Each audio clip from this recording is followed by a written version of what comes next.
안녕하세요. 개혁의 소리입니다.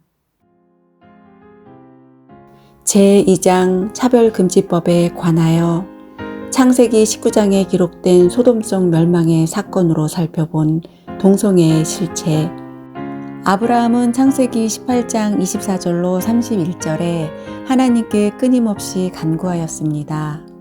24절에서는 그 성중에 의인 50이 있을지라도 주께서 그곳을 멸하시고 그 50의인을 위하여 용서치 아니하시리이까 라고 간구합니다. 그리고 계속 이어서 간구하기를 25절에 주께서 이같이 하사 의인을 악인과 함께 죽이심은 불가하오며 의인과 악인을 균등히 하심도 불가하니이다. 세상을 심판하시는 이가 공의를 행하실 것이 아니니이까 라고 도저히 피조물로서 할 수 없는 말을 내뱉고 있습니다. 하나님은 이에 아브라함의 마음을 아시고 26절 말씀에 여호와께서 가라사대 내가 만일 소돔 성중에서 의인 50을 찾으면 그들을 위하여 온 지경을 용서하리라 라고 말씀하십니다. 이 말씀에서 하나님은 아브라함을 긍휼히 여기시고 그를 위해서 친히 의인 50명을 찾겠다고 말씀하고 계시는 것입니다. 이는 바로 하나님의 인자하심과 자비하심을 표명하고 있는 것입니다. 아브라함은 하나님의 이러한 말씀을 듣고 다시 한번 겸손하게 간구합니다. 창세기 18장 27절에서 아브라함이 대답하여 이르되 나는 티끌이나 재와 같사오나 감히 주께 아뢰나이다 라고 하면서 하나님께 보복하여 엎드립니다.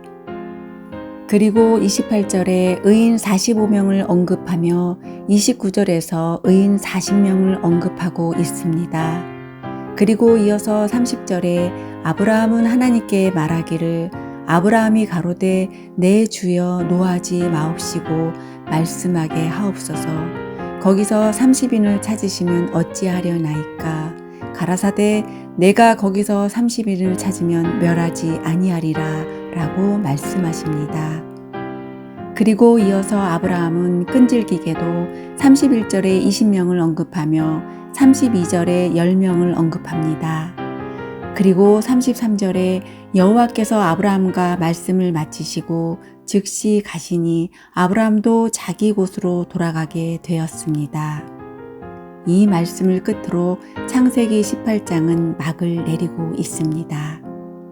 이제 19장 1절로 2절 말씀에 날이 저물 때 그 두 천사가 소돔에 이르니 마침 롯이 소돔 성문에 앉았다가 그들을 보고 일어나 영접하고 땅에 엎드려 절하여 가로되 내 주여 돌이켜 종의 집으로 들어와 발을 씻고 주무시고 일찍이 일어나 갈 길을 가소서.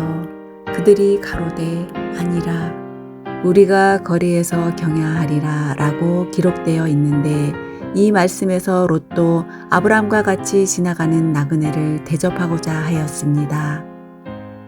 이는 히브리 사람들의 전통적인 습관입니다. 그들이 가장 먼저 하는 일은 바로 지나가는 나그네의 발을 씻기는 것입니다. 히브리서 13장 1절로 2절 말씀에 형제 사랑하기를 계속하고 손님 대접하기를 잊지 말라.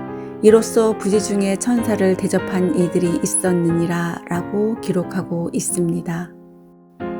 이 말씀에서 가리키고 있는 대접한 이들은 바로 아브라함과 롯입니다. 그래서 그들은 자신들이 모르는 사이에 천사를 대접하여 하나님의 복을 받을 수 있으므로 어느 누구를 막론하고 뛰어나가 대접하게 된 것입니다. 요한복음 13장에서 예수님은 친히 제자들의 발을 씻기십니다. 이는 구약의 아브라함과 롯이 지나가는 나그네의 발을 씻긴 것처럼 예수님도 제자들의 발을 씻기는 것입니다. 예수님은 제자들의 발을 씻긴 후에 요한복음 13장 14절로 15절의 말씀처럼 내가 주와 또는 선생이 되어 너희 발을 씻겼으니 너희도 서로 발을 씻기는 것이 옳으니라. 내가 너희에게 행한 것 같이 너희도 행하게 하려 하여 본을 보였노라 라고 말씀하셨습니다. 창세기 19장 3절의 말씀처럼 롯이 간청함에 그제야 돌이켜서 그 집으로 들어오는지라. 롯이 그들을 위하여 식탁을 베풀고 무교봉을 구우니 그들이 먹으니라 라고 기록되어 있습니다. 이 말씀처럼 롯은 그들을 극진히 대접합니다. 이러한 사실을 알게 된 소돔 사람들은 롯의 집에 찾아오게 됩니다. 여기서부터 소돔의 죄악이 적나라하게 드러나고 있는 것입니다.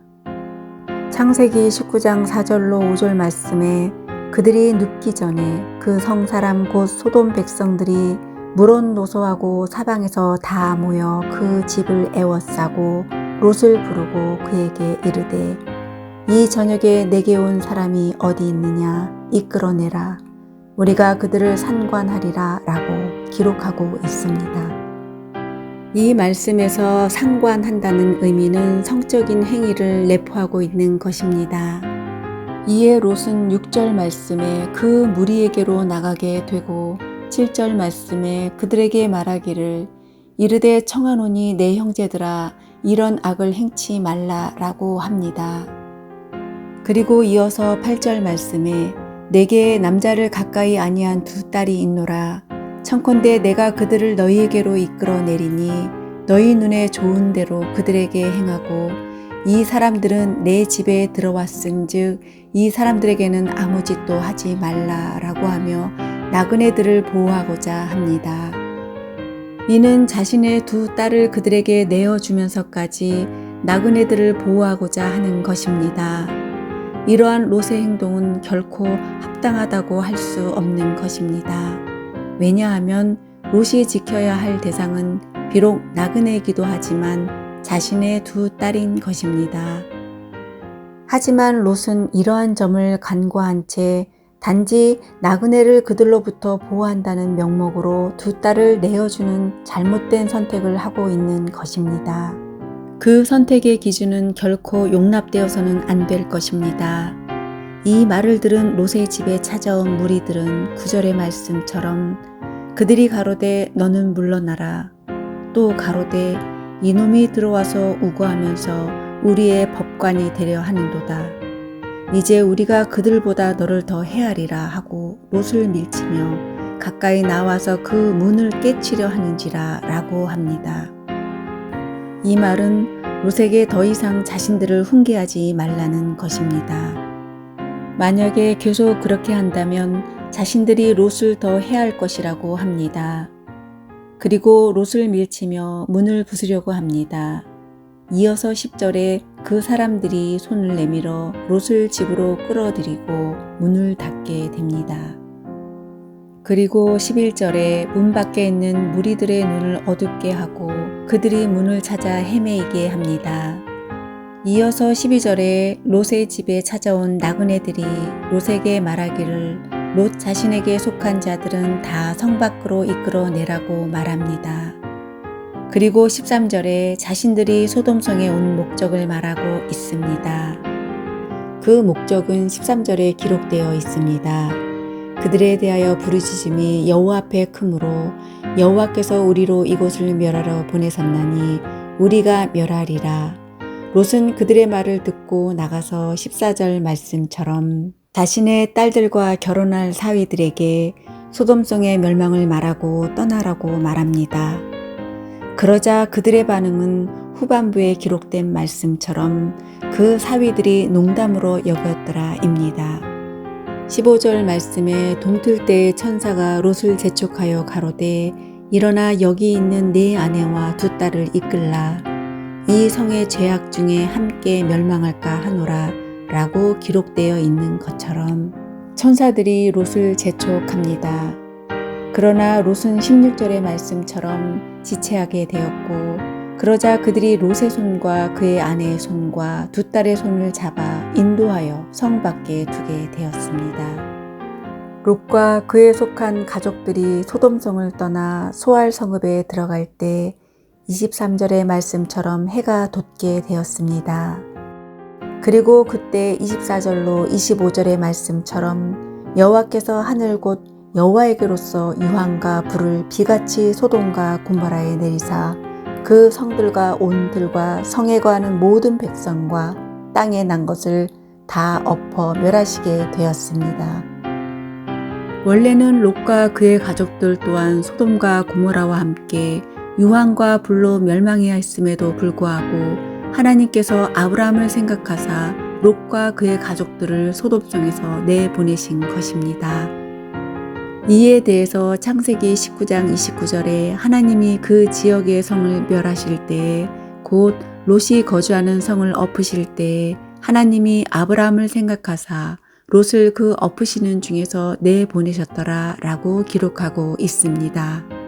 이처럼 창세기 19장에서 살펴본 바와 같이 소돔과 고모라 성이 멸망한 근본적인 이유는 그 성의 죄악이 가득 찼기 때문이고 그 죄악은 바로 소돔성 사람들이 롯의 딸이 아닌 롯에게 찾아온 나그네들을 성적으로 상관하고자 하였기 때문입니다. 여기에서 상관이란 성적인 관계를 의미하며 이는 같은 성끼리의 행위를 말하고 있는 것입니다. 바로 이것이 동성애인 것입니다. 이 동성애는 죄의 마지막인 끝입니다. 더 이상의 죄는 없습니다. 그러기에 더 이상의 하나님의 군일하심을 기대할 수가 없는 것입니다. 이러한 동성애는 시대의 종말을 자초하는 극악무도하고도 파렴치한 죄악인 것입니다. 유한한 인간이 무한하신 하나님의 절대 주권 속에 내포되어 있는 세상의 종말을 감히 예측하여 말할 수는 없지만 동성애의 확산을 통해 말세라고 말할 수가 있는 것입니다. 왜냐하면 앞서 말한 바와도 같이 동성애는 죄악의 끝이기 때문입니다.